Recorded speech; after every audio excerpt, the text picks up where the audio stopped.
Hey, good morning and welcome to Breakthrough Walls. I am Ken Walls and I'm your host. And today I have a rock star on the show. Her name is Michelle Mras. I hope I said that right. I think I did.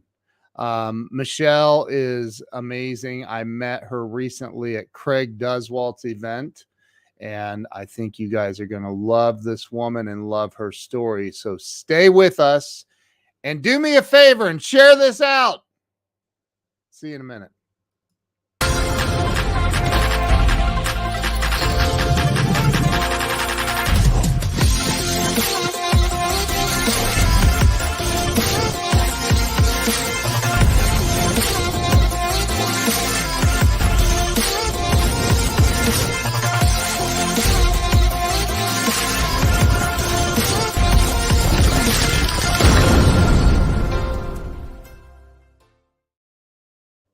And we are back. Let me bring Michelle to the stage.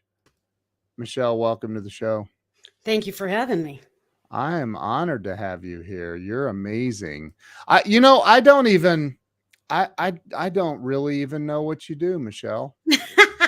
I just met you on it when at the end of Craig's event, and I was like, I love your energy, and so here we are. You're on the show. You love my mad selfie taking skills, is what you're at, huh? Those are pretty insane. Yeah. So Michelle, I started this show about 4 years ago, and I've interviewed more than 400 celebrities and entrepreneurs now. And really, I started this with the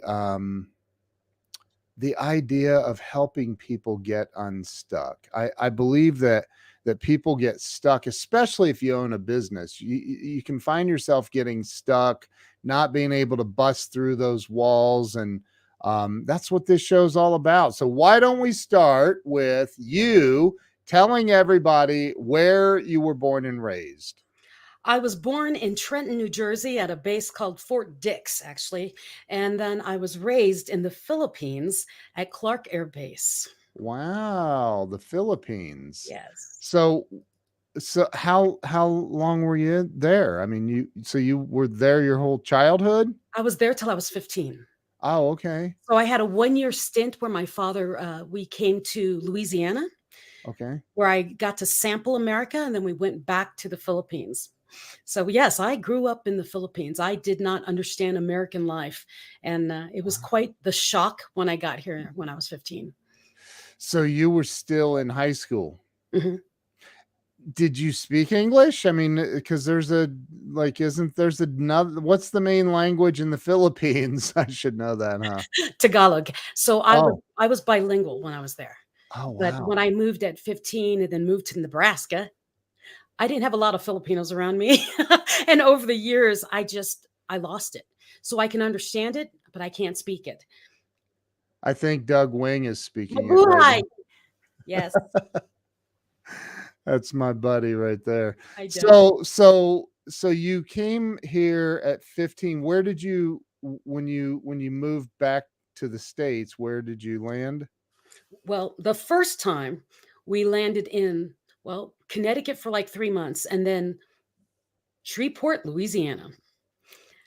And my dad was stationed there for about a year. And then we went back to the Philippines. And when we came back to America at 15, we went to Omaha, Nebraska, because my father was stationed, he's Air Force, stationed at Offutt Air Force Base in Omaha. Wow. Jace, you do want to go to the Philippines. It is beautiful. Yeah, we have Nancy watching from the Philippines. Yes. So I've been through Nebraska. I went through Nebraska one time on my way to Seattle from Ohio, and I'll never forget. Because you go into Wyoming, I think is the next state, isn't it? I think it's one. Anyway, I remember getting it's one of those states out there. Maybe it was Colorado. I don't know. But I got out of my car and I'm Iowa, Nebraska, Colorado. Yeah. I just remember going, what was that? It was 6 hours of nothing. Like, seriously. Take it even from me. I went from tropical island beauty like Hawaii to winter in Nebraska. I mean, it I was like, mean, it's a little bit, it's a long drive. I do know that. It's a it's very long, long but you drive. know what? Out of all my travels, you don't know what I do. I'm an international speaker. I'm an author of about 8 books now, and Yeah. I coach people on speaking. I help people Yeah. condense their messages. So all this traveling I've done, when I want to go home, I still call Nebraska home. I'll go there because Nebraska looks like it has nothing in it. But if you go to Omaha, Nebraska, there's a place called, oh gosh, I just dropped it in my head. It's the cobblestone part. It's like Old Town. Yeah. You literally will go into every restaurant, and if it says Indian, there's nothing but Indians cooking. If it says Chinese, all Chinese are cooking. It's so authentic there. It's like this melting pot. It's like the world came together in Omaha, Nebraska. I Yeah. love it. Lana says, be careful, Nebraska. I didn't say it's not for me. I just remember like it was a long drive through the state of Well, Nebraska. actually, their motto was Nebraska, it's not for everyone. I Oh, think that's really? the state motto. Look, Pam Goodwin Old just came Market. online. Yes, Pamela. Thank you. She's The from old, Nebraska. the old market is the bomb diggity. So if anyone wants to go to Nebraska and think there's nothing out here, I'm telling you, Old Market has authentic everything. It's the most eclectic place. I love Nebraska. I What was love Omaha. really cool is it takes like 2.5 minutes to get through Omaha. I'm kidding. Let's say I'm it's kidding. much larger now It's huge. I'm because kidding. now Omaha and Lincoln are connected. Wow. But I went Wow. to University of Nebraska, so I'm a Husker. So Look at you. Look, Doug says go Rats Steakhouse. Warren Buffett's favorite steakhouse. Yeah. Yeah. So you were in Nebraska and you went to college. That you already answered my next question. So you went to college in Nebraska. What was your major in college? Industrial engineering. Okay, that makes sense. That makes sense. You It went does, right doesn't it? into right. So when so you get out of college what was next? What happened? Oh, you don't want to hear that story, do you? That's my Yeah, tragic story. It's my tragic story. that's okay. We like tragedy on the show. Okay, this is tragedy. So my senior year of college, I was on a full scholarship. So my senior year of college, I had a job. I had 4 jobs at the time, actually. My father had kicked me out at 16, new to America. And Mm, I was in my senior year of college at this time. So I might be 19 at this point. I had 4 jobs supporting myself, and I had a job at a steakhouse, and there was mm. a new boy there. Basically, long story short, he came to my house. I made a mistake of letting him in to get his coat, and he captive raped me. So Oh my. he kept me for 10 months, and he wouldn't let me go. He let me go to work. He let me do everything because I was supporting him, and it was horrible. So my senior year, I never made it. I did not graduate. Oh I my ended up. God. I went to my advisor and I told him, I'm having trouble. And I didn't want to tell him I'm being raped by this crazy guy. And I said, I'm having trouble and I don't know if I can make it. Can I drop a couple classes so I can focus? And he said, then you're not going to graduate at all. You might as well forget it. If you can't focus on school, then you can't focus on anything. And so I dropped out of school. Wow. Yeah, That is tragic. that is tragic. We don't like that kind of tragedy. But silver lining. There's a silver lining. Yeah.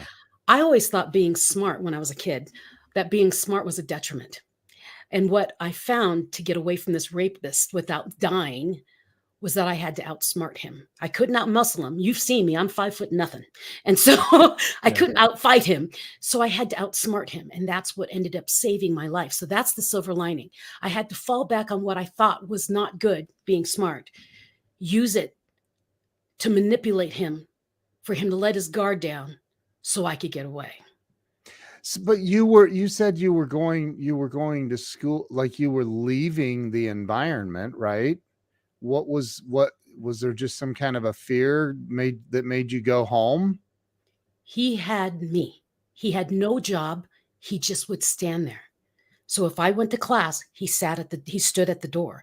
When I went to work, he'd stay at the door. His car was always there. So for many, many years, I was absolutely terrified of Mustangs. I mean, just horrified of them. If I heard a Mustang, I could tell you the engine sound of a Mustang, because whenever I heard it, I would freak. And so that's what it is that stalking law was made for people like him. He was always watching me, always. Oh my God. Yeah. Wow. So you wow. Oh, So and he had a gun, a big one. wow. So you ended up Doug said, I have 3 Mustangs. I'm sorry. He does. No, Doug, don't worry about that, because my podcast partner for Denim Pearls, yeah. he has like 6 Mustangs. But I'll tell you that story later, maybe. One day we'll meet. Yeah. Doug's a collector of very fast cars. So you went to you went through all that. You ended up getting out of that. And what was your job again? You were working at a what? I was working as a waitress at a steakhouse. So, right. I was a waitress. I worked for, and this sounds scary, I was working for a Child Protective Services. You would think I would have gotten help from there. Yeah. I worked at Child Protective Service, where I was the safe house where they took care of the kids that were being abused and stuff. I worked there. Then I also worked as a clerk for the Child Protective Services. So I worked with all of those caseworkers. Wow. And then my 4th job is I worked at a credit union in Omaha. So you go, how long did you go through that? From my therapy, I had to go to therapy to find out. We assessed about 10 months. And then after that, it goes blank. So you finally got away from that. Mm-hmm. And where did you go from there? Did you keep the 4 jobs, or did you do something else? I kept the 4 jobs. See, This is the other thing that's pretty cool about it is this kid was so into himself. I mean, he wouldn't let me even hug my own family at church. He would go to church with me. And I had convinced him. I know, I always wondered, God, why aren't you hitting him with lightning? God, why won't you hit him with lightning? God never hit him with lightning. But anyways, I convinced him that I would run away with him. Because if you've met me, I'm kind of magnetic. I have a lot of people around me. I have a lot of friends.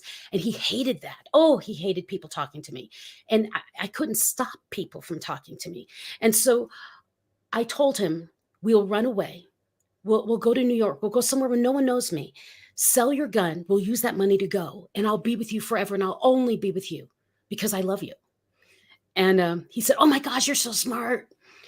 And he let me hug my brother at church that day. I hugged my brother and I said, buy the gun. Don't ask questions. Wow. And so my brother told him he would buy the gun. I went into church. They never came in. The minister stood up, the minister left. My brothers never came in and the minister never came back in. The whole service was done by like one of the deacons. And when I came back out, the minister brought me into his office and he said, I don't know what that boy did to you, but he'll never touch you again. Was he, where did he go? I don't know. And that he's kind of buried under the church. No. I wish. No, but the thing is he went away and he disappeared for quite a while. And then 30 days later, I came home from work and he was sitting in my living room. And he had a new gun, and he put it at my temple like he liked to do. And I moved the gun from here to here under my jaw. And I said, blow my head off. I'd rather die than you touch me again. And he fell to his knees crying. And he said, why won't you love me? I just want you to love me. And I remember thinking in my head, as this 19-year-old girl, what did you see to think that was love? And I remember feeling pity for him. And I said, just get out of my life. And he left. And the last thing he said was, I'm going to kill you one day. One day you're going to be mine. And I remember the last thing he said. And so for the next 30 some odd years, I lived with fear that he was going to find me again. And Wow. when I got the chances, when I started speaking, I didn't want to get on big stages because I was terrified that he was going to find me. I went out and got a black belt. I mean, I've got my concealed carry. I mean, I did everything. So if he ever comes my way, I can fight this time. But then I realized I was living in fear every day. And so it became part of one of my trainings that I do with my clients is, if you live in fear, that's not living, that's running. So stand in what you own and stop running from the fear and own it. And so that's part of my story. I don't run from fear anymore. Now I walk towards it. And if that little boy, and he will always be a little boy to me, he will never be a man. I don't care if he shows up at 60 years old to me. He's a little boy. I will not run. I'm not the little girl that he scared to death before. And now I have the tools to fight. And I have the tools and the mentality to that situational awareness that I didn't have before. And he doesn't have that thumb because I was terrified. And now, through all the, well, you don't know me. So all the things that have gone through in my life in the past 4 years, I mean, I have a traumatic brain injury too. I have breast cancer. I mean, I've gone through so much. I'm not afraid. And part of my coaching is to help people to stop being afraid, own who they are, know that message, know your why, and don't let anything get in your way. And that's part of that. And that's kind of the gift he gave me. Yeah. He gave me a gift. I had to find me so I would stop being afraid of him. Wow. That's so powerful. So powerful. Thank you. So you wow. Just the going through that.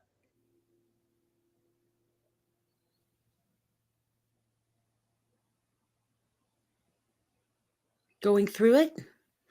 Ken, you left me. This, I'll tell you what, I love my Mac, but the Magic Mouse, like, sometimes it just does things like I barely touched the thing and it just like, sorry. I have the same thing. Yeah. It's like you barely touch it and it moves you back a page and it's like, what? So You said going through. Yeah, you went through all that. And I've been through some very tragic things myself at a younger age than that. But going through that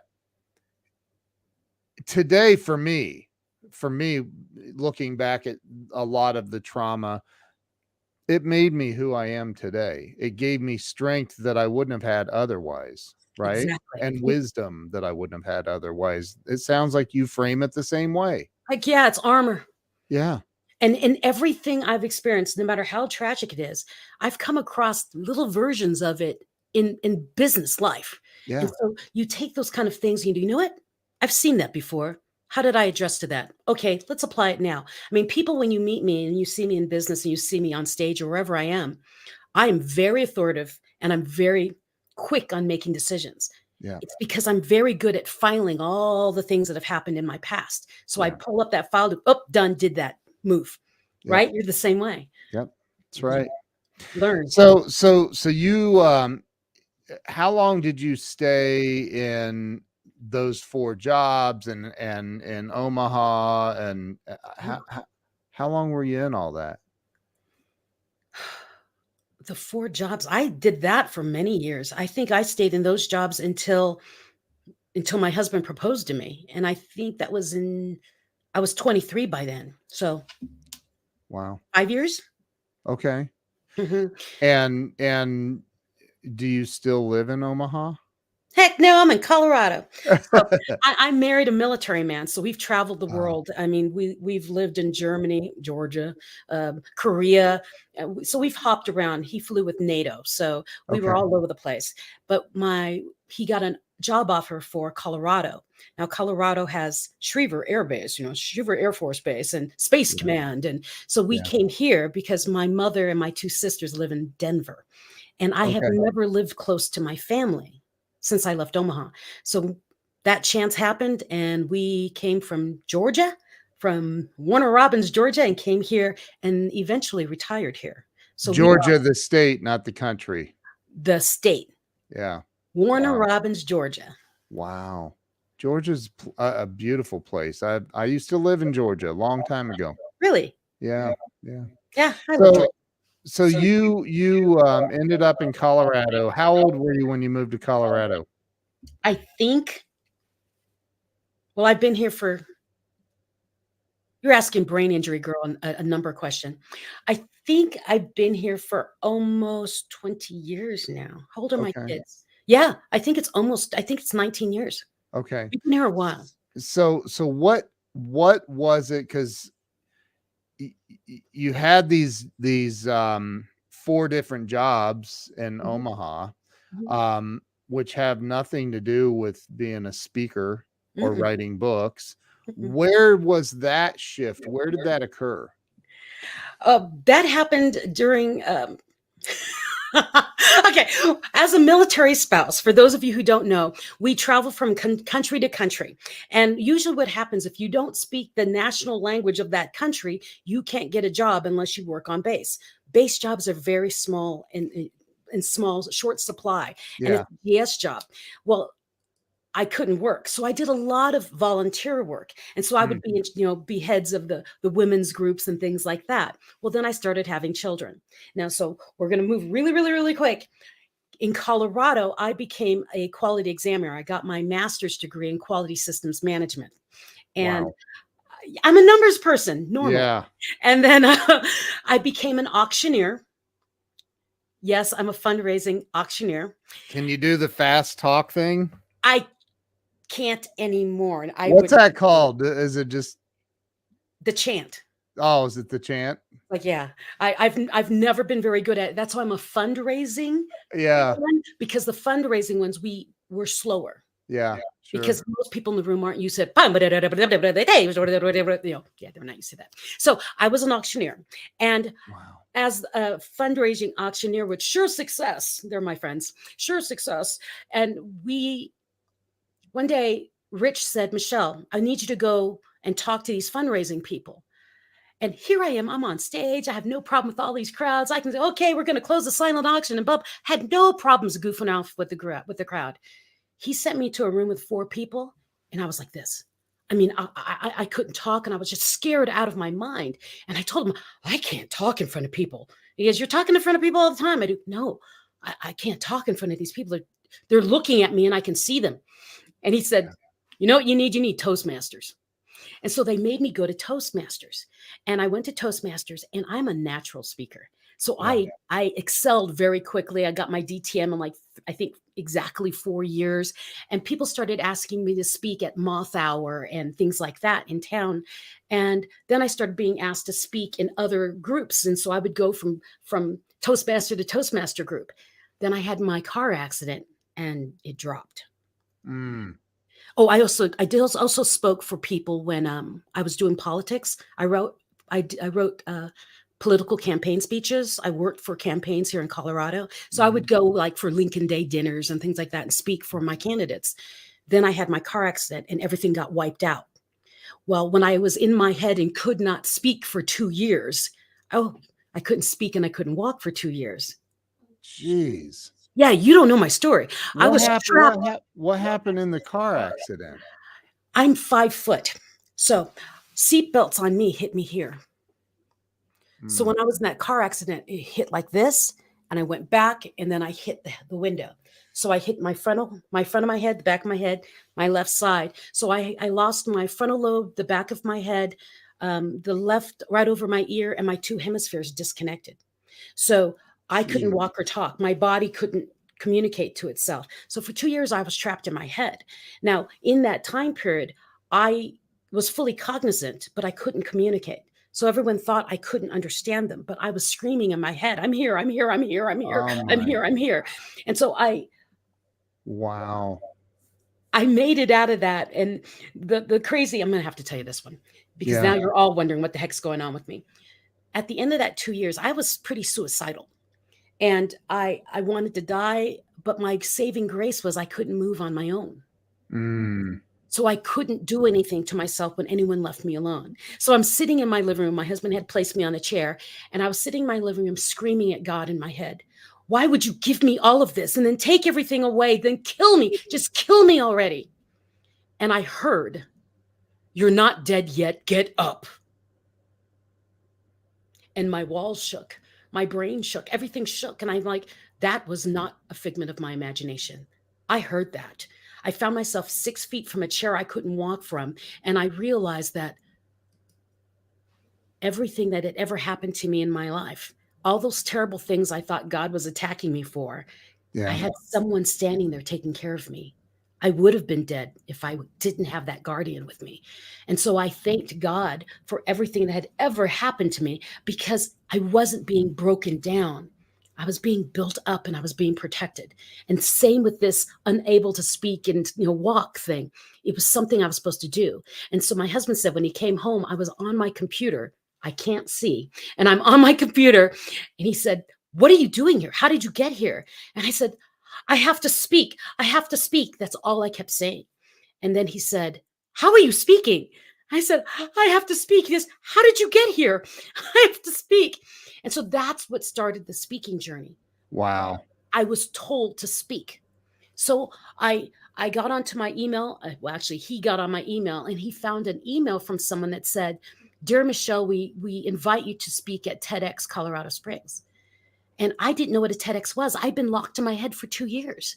And I said, "Say yes." So he wrote back, "Yes." And I said, Wow. "What's a TEDx?" And so we had to research what a TEDx was. And then the big thing about that was I had a 30-second memory. I did a TEDx and I couldn't remember what I said. I went up there cold. Wow. So what's amazing about that is I hear so many, and that's another part. That's the other thing that brought me into the speaking and coaching world. I meet so many people who tell me what they can't do. "Oh, I don't have enough education. Oh, I haven't finished this yet. Oh, I have to lose 30 pounds before I do. Oh, I can't. I am functioning with 4 parts of my brain not working. I have a 30-second memory, and I did. If I can do it, you can do it. You are fully capable of doing whatever you want to do. You just have to choose to do it and walk into that power. And that is what I've been doing ever since that accident. Now, what people don't realize also is in that journey of speaking, I found out I had breast cancer. And they gave me about 3 months to live because of the type of cancer I had. It's been 4 years. Wow. I'm still here. So my thing is, here's my advice to all of you listening right now. Don't listen to what the world is telling you. Your heart knows. Your gut knows. Your soul knows. If I listened to what the world told me I should be, my brain injury, I would still be sitting on that couch. I would still be 389 pounds because I am 53 years old, and after your 50s, you don't lose weight, right? If I Not believed true. what the world said, I wouldn't be able to do a TEDx because I didn't have the memory to memorize it. I have a 30-second memory. I'm much better now, about 4 minutes. No, just kidding. But that's the thing. If we listen to what the world tells us is standard, you will stay standard. Yeah. If you trust your gut and move towards what you really want, even if you're afraid of doing it, the world will open to you. Let the world open because it wants to. Powerful.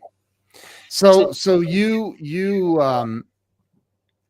when you heard that you need to speak, and that day you walked?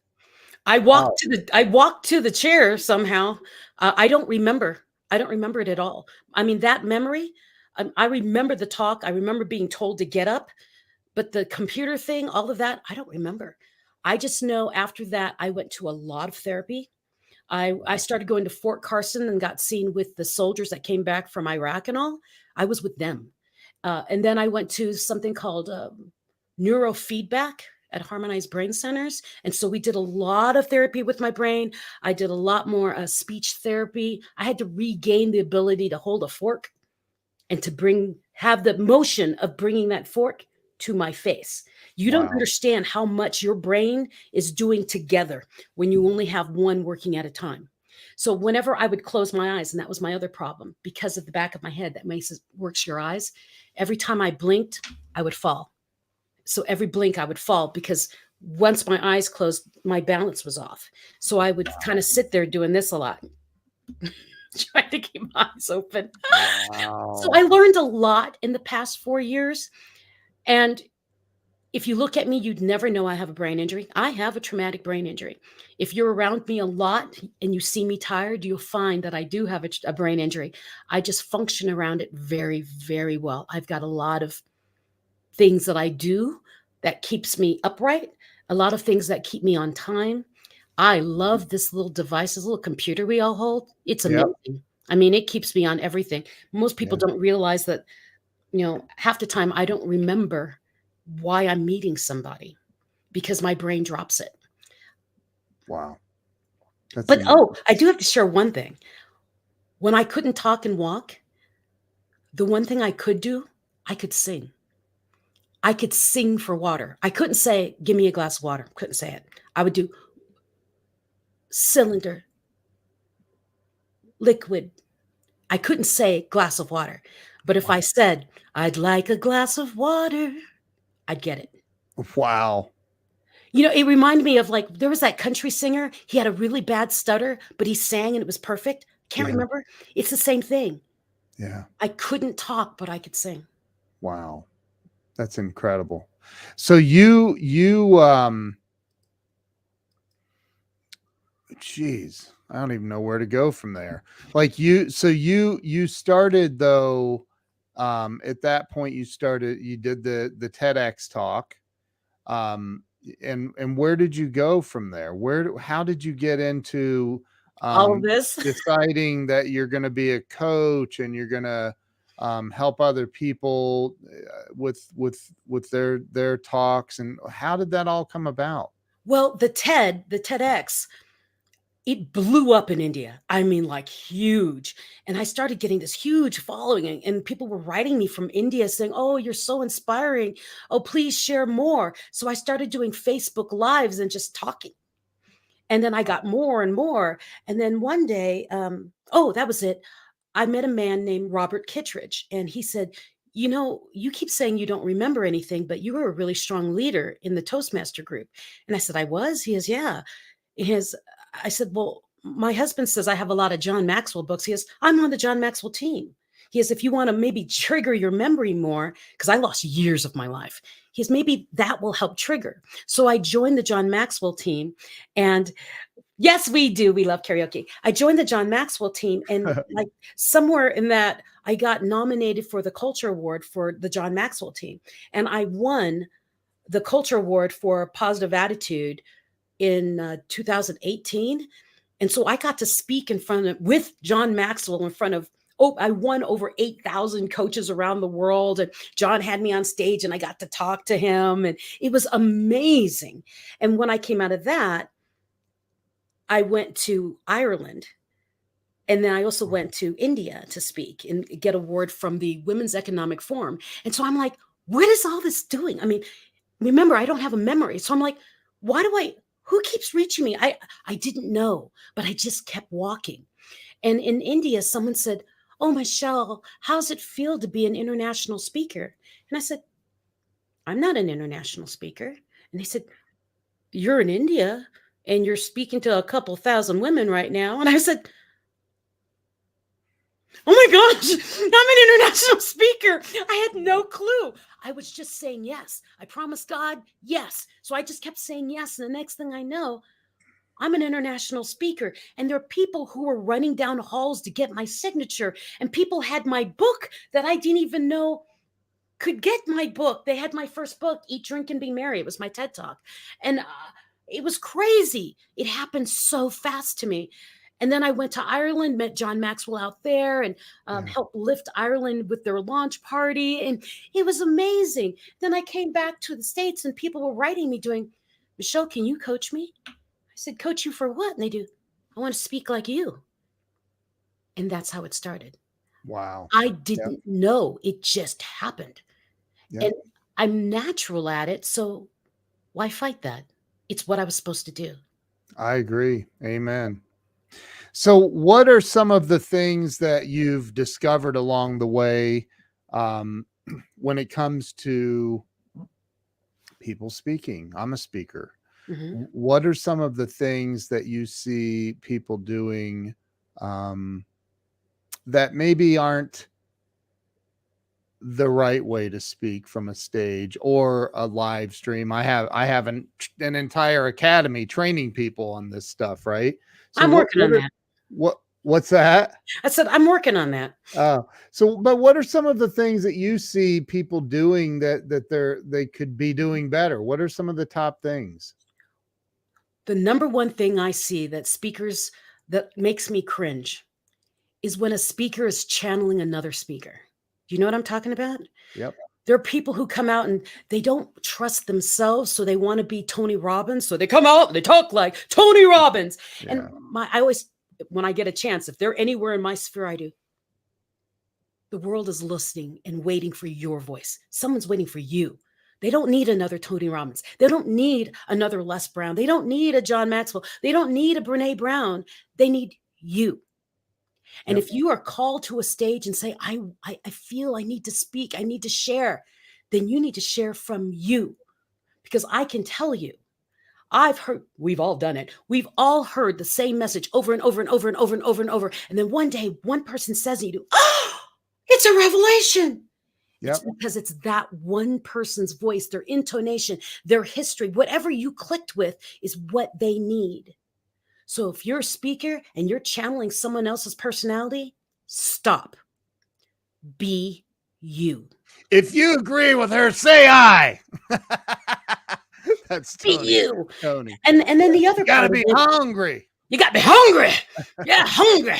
No, and that's it. It's like, stop doing that. Yeah, Be naturally you. And I then the other agree. one is, I always tease about this because this is a Toastmaster giveaway. You remember Chitty Chitty Bang Bang? Yep. And they're captured in the castle and they're dolls. I don't remember Okay. that, but There's a girl, the girl and Dick Van Dyke. yeah. He's the puppet and she's a doll on a box. And she's singing, and this is what goes through my mind. What do you see? You people gazing at me, turning around on a move. And I look at people on stage, and you can almost hear them when they're talking. I believe 2, 3, 4 that you 2, 3, 4 are important. 2, 3, 4. You know, and I'm like, do you really talk like that? Right? It drives me crazy. It's like, stop counting. Be you. Thank you, Ruben. Be you. And when you're on that audience, when that stage, it's not about you. That whole audience, they're looking at you doing, oh my gosh, I'm so glad it's not me. Okay. That's number Yep. one. The other thing the audience is doing, wow, they're the expert in their field. Number three is they're all your friends.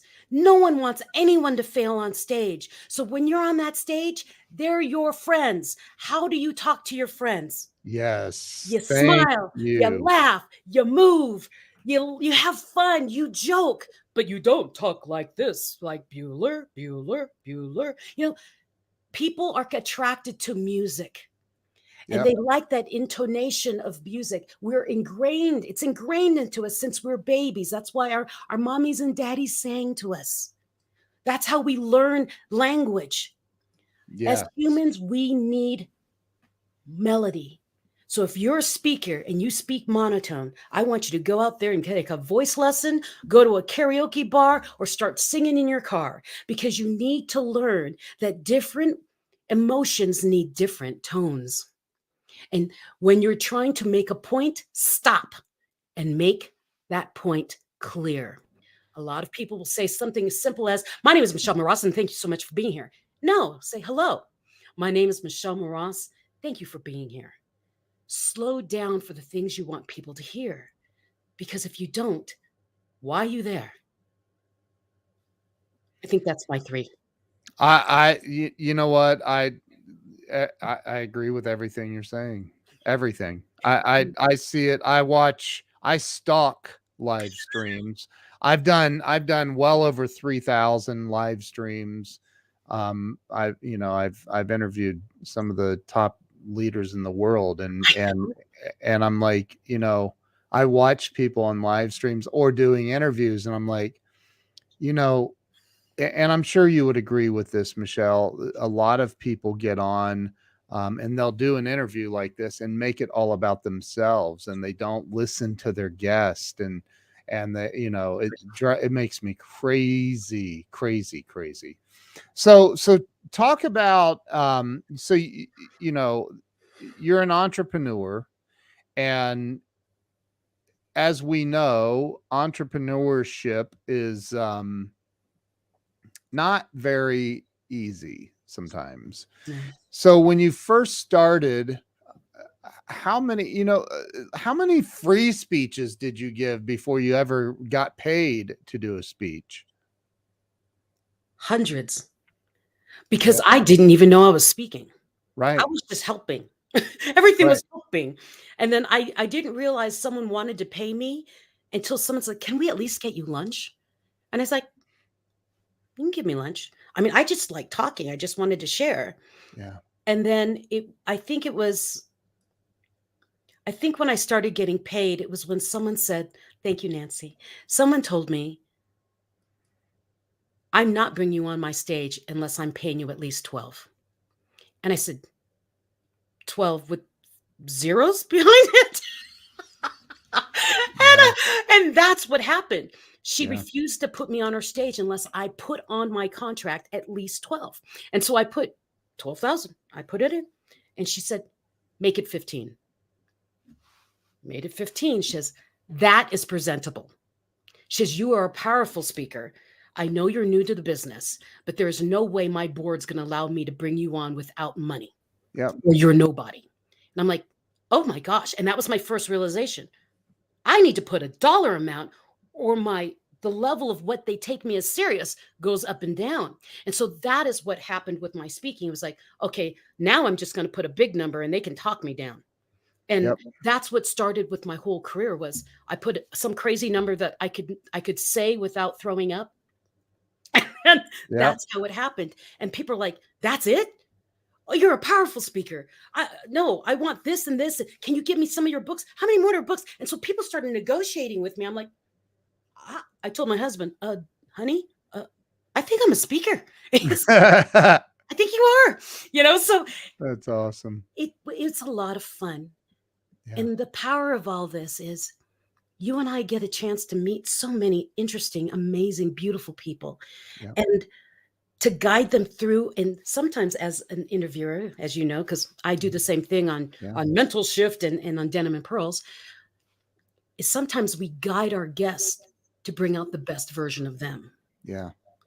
And that's part of our power as hosts. Well, that being said, I have to ask you, what are, when you ventured into the speaking gig world and entrepreneurship and now you own your own business, you're doing this thing, what are some of because I have experienced imposter syndrome on a super high level, where I remember my very first professional speaking gig was a company hired me and wanted me to fly. They flew me to Las Vegas, put me up and all this. And I was like, what, you mean I don't have to pay you? I was like, it didn't register. And I was like, no, we're going to pay you. We're going to pay, blah, blah, blah. And I'm like, it's like, what the heck? It's like, is there a turd on my shoulder? Like, I know, but no, you have that, like, why? What, like I did, at least. I was like, why do they, like, wow, they're really doing this. And so, for somebody that may be watching that has a dream of being a speaker, and they don't know where to start, like, where do they start? How do they get started being a speaker? Not everybody's going to go to Toastmasters. I didn't go to Toastmasters. I just made a fool of myself over 3,000 times on a live stream. So, I mean, what do you say to people that are like, I don't know where to start, but I want to be a speaker. I've got a message. I want to get out there on these stages and talk to people. My advice to you then, that person out there who's saying that to yourself right now, we're in the world of technology. We have streaming on everything, Facebook, Instagram, you name it, TikTok. Speakers speak. Speakers don't just write and put up blogs. In order to get hired as a speaker, they must hear your voice. Get out there on a platform. And I don't care if you go on Instagram for 2 minutes and say, hi, my name is Michelle Mras, and I have a story to tell. Click. I have Yep. part 2 story to tell. Click. I mean, whatever you need to do. And that's why I started on Facebook, not knowing what I was doing, but started on Facebook and said, you know what? I wrote a book called Eat, Drink, and Be Merry. And my first chapter, and that's what I did. I took my first chapter and I read it. I read like a bit of the story and went, you know, what I learned from that was, and that's all I did. And every Wednesday I would come on and say a little bit more of my book. So do something like that, because once you get comfortable telling your story and opening your heart to the world of you never know who's going to answer you, it makes it, one, easier. Two, I got my show. I have a TV show in the Philippines. Okay. Yeah. And they stream me into the Philippines. And what's beautiful about it is they found me on Facebook. They found me. Did you hear that? They found me on Facebook. They saw this little brown lady talking on her Facebook page. Someone shared it and they said, did you hear what she said? That's powerful. And then this guy started watching me from the Philippines. And then he saw that I was coming to the Philippines. He wrote me and said, hey, I hear you're coming to the Philippines. Are you coming to Manila? And I said, yes. He says, I'd love to meet you. I'm head of the Speakers Bureau of the Philippines. You never know who's listening. You never know. So even though you're on, let's say, Facebook or Instagram, and no one seems to be watching, do it anyways. People share. And sometimes you don't see who's watching the watch of the watch of the watch. Speak anyways, and your audience will grow. I'm not saying you have to make a podcast. No, I say just go Facebook Live on your page, get comfortable. And if you want to do more, then step it up to a weekly, Wednesday Wisdoms with Michelle kind of thing like I did, and then move it to a podcast. Remember, you aren't a speaker unless you speak. You don't get good at speaking unless you keep doing it. And I can't remember who said it, but he's someone from Toastmasters. He's really awesome. Stage time, stage time, stage time. Anytime someone says, would you like to give a little? Yes. And they hand you the mic, do it. Yep. Because that is what makes you more powerful as a speaker when you get used to many, many different environments and different situations. Just speak. Go make your platform. Say yes. When I introduced you, I said, let me welcome to the stage. This is a stage and people don't get it. They just don't. And I agree. I've said most of the same things you just said. I totally agree with you. I think that if you ask, people, what's your life purpose? Most people are going to respond with some form of an answer that has something to do with helping others, right? But they hide. Mm-hmm. Well, how in the hell are you going to help others if you're hiding? Like, you can't hide. Someone is waiting. Someone is waiting. Someone is waiting. I'll tell you, the moment I realized everything you just said, the moment I realized it was all true, that you never know who's watching. I'm friends with Grant Cardone, and he was speaking at an event in Vegas, and I was there, and him and I were talking outside, and he said, do you want to come in? It was a bunch of chiropractors. And I said, no, I don't want to come in. It's good. I've heard you talk, go kill them all and blah, blah, blah. Right. He goes, hey man, just want you to know something. I said, what? And he goes, I'm watching everything you're doing, man. You're killing it. I said, watching what? And he goes, I watch all your live streams. I said, dude, what? Really? And I walked away from that thinking, I can't believe he just said he watches everything I'm doing. You never know who's watching. You never know who's watching. So I agree 1,000%. Let me ask you a question. I'm sorry. I went off on a little, I don't do that very often. Do you not know my tagline? What? My tagline is be the best version of you unapologetically. Well, but I like making this about my guests, not about me. But you know, I always ask a couple of questions towards the end of the show, and I can't even believe we're already towards the end of the show. This has gone like that. So what do you think? And the number one answer to this question is fear. So you have to do better. Okay. What do you think holds people back from two things in life? Number one, true financial success, and number two, happiness and freedom. And I do believe they're related because I've been broke and I've been wealthy, and I know that being broke is no fun. Okay. So the first one was money. Why people fear money? Or no? No, what holds people back from having everything they want in life? They don't believe they deserve it. Mm, Once you realize that it's not bad to want and actually get, you can yeah, have it. Think of yeah, all the times you wanted a cookie when you were a little kid. I want a cookie. No, you can't have a cookie. But I want a cookie. No, you can't have a cookie yet. You have to do this first. And as adults, we do, I really want to make that paycheck. Wait, no, I've got to do this. No, you don't. You can get the dang cookie. yeah. We've been programmed that we have to eat all this other stuff first in our lives. We have to pay our dues. We have to work under somebody who doesn't appreciate us. We have to pay our tolls.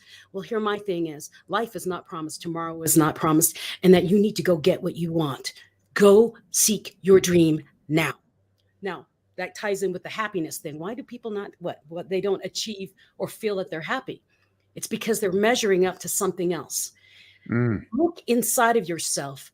You would see the things you loved about yourself. Focus on those, and you will find peace and happiness right where you are right now. But if you want more and you see something bigger, that joy and happiness is still there. You're just still seeking something else. So if you're looking for joy and happiness, it's not outside. It's here. It's in your mind and it's in your heart. Get quiet with yourself. I said this about COVID. When everyone got locked in and everyone's like, oh my gosh, I'm locked in my house. I can't take it anymore. I need people. And I'm like, okay, here's the thing. This is the perfect opportunity to learn about you. How do I know this? I was trapped in my head for 2 years and no one knew I was there. I felt COVID was the exact same thing for the rest of the world. Get quiet. Listen to all those crazy thoughts in your head and fight them. Debate with them. I wrote a book called It's Not Luck, Overcoming You. It was all the thoughts that happened in my head when I was locked in my head. So when COVID happened, I was handing my book out like candy to people because that's what it was. People can't find happiness because they don't want to be alone with themselves. Here's a secret. Happiness comes from inside. Be able to be alone with yourself. And once you can do that and love yourself, even though you're a little crazy, because you're a little crazy, happiness is everywhere you look. If you ever meet me anywhere I am, and that's how Ken met me, he didn't even know what I did, but I glow happiness and yep. joy, exuberance, because I know who I am. And I don't need anything outside of me to tell me I'm good enough. Nothing outside to tell me be happy. Nothing outside to say you are wealthy beyond your means because I know me. Go find you, be quiet, and you will Wow. have your money and your happiness. That's awesome. That's powerful. I hope that landed for a lot of people because I 1000% agree once again. Thank you. So, during COVID, and I mean, look, I'm a recovered alcoholic with 20 years sober almost. And there was a time when I didn't want to live. Mhm. I didn't have the guts to pull anything, but I really didn't want to be here. And I know that during COVID, suicide skyrocketed globally. And I think that there's a lot of people who are very quiet, but they're barely hanging on to life by a string. What do you say to the people who feel like they've tried everything and they've lost all hope and they don't know which way to go. And maybe those thoughts are going through their heads. What do you say to them? I know how you feel. I've been there multiple times. And I guess two things will go through my head. Life's not easy. It's never been promised to be. But I promise you, I'm promising you that when you're on that last string, when you think you can't go any further, that's it. It's right when you're about to break right through all that pain. That pain is not there to break you down. That pain is meant to help you shed whatever you've been holding on to. So in Ken's case, he had to shed the fact that he was using alcohol as a crutch to hide. With me, I had to shed the fact that I thought that, I wasn't worthy of living because I wasn't a beautiful person. I wanted to go away because I was worthless. I had to realize that my worth wasn't from the outside. I can't let the outside determine who I am. I have to find what I love in me. You must find something every day that you love in you. I mean, if you ever come to my house, I have a list on my mirror I wrote with a dry erase pen. The first thing was like, you're a good person. The next one was, you never hurt anyone intentionally. I mean, that's how I had to start. And it slowly built this list of things that I liked about myself that I had to see every day to remind me that my children still needed me. There were people who actually do love me, even though I didn't believe they loved me. I had to know they did. Because in that state, when we were in that state of giving up, no one loves us, we're all alone, and no one would notice if we're gone. And then I want you to do something. And this is a really powerful and painful thing to do. And it's something I did for myself. I wrote a eulogy. And I wrote a eulogy from the two people I thought really did actually love me, who might actually miss me. And that was my husband and my sister. I wrote that eulogy from their point of view, with their voice, with everything. I wrote it like them. And by the end of those two eulogies, I couldn't take my life. I couldn't even think about it anymore because I knew they saw me more than I saw me. They believed in me more than I believed in me. And sometimes when we're at that breaking point, Yep. got to grab on to someone who believes in us more, borrow their belief, and hold on to it until you can believe it too. Don't give up. Wow. Wow. Wow. Wow. That's powerful. That's powerful. Michelle, where's the best place for everybody to follow you, to learn more about you? Do you have a website address that I can throw up on the screen? It's my name. Oh, www.michellemras.com. Mras. And it's not pronounced Mraz for those of you that want to call her Michelle Mras. Stop Actually, it. what's funny, my first big speaking gig, they introduced me as Michelle Mras. Oh, shit. And I mean, what a perfect way to break up. I walked up on stage, and I think the whole audience was kind of in shock.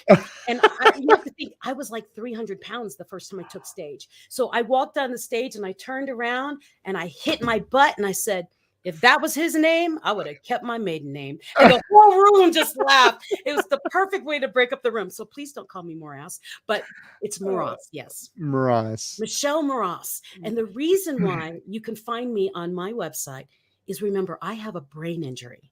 I had to make it as simple as possible to find me for me. Yeah. Because my memory is very spotty every once in a while. My name is where you can find every social media platform, my YouTube channel, my samples of my speaking, everything. It's all there. And my courses are there too. That's so awesome. Mm-hmm. Michelle, you are a real life rock star, and I am so grateful that you came on and shared and your wisdom. All of a sudden I'm getting an echo. That's weird. I heard it like 10 minutes ago. Did you really? But it stopped.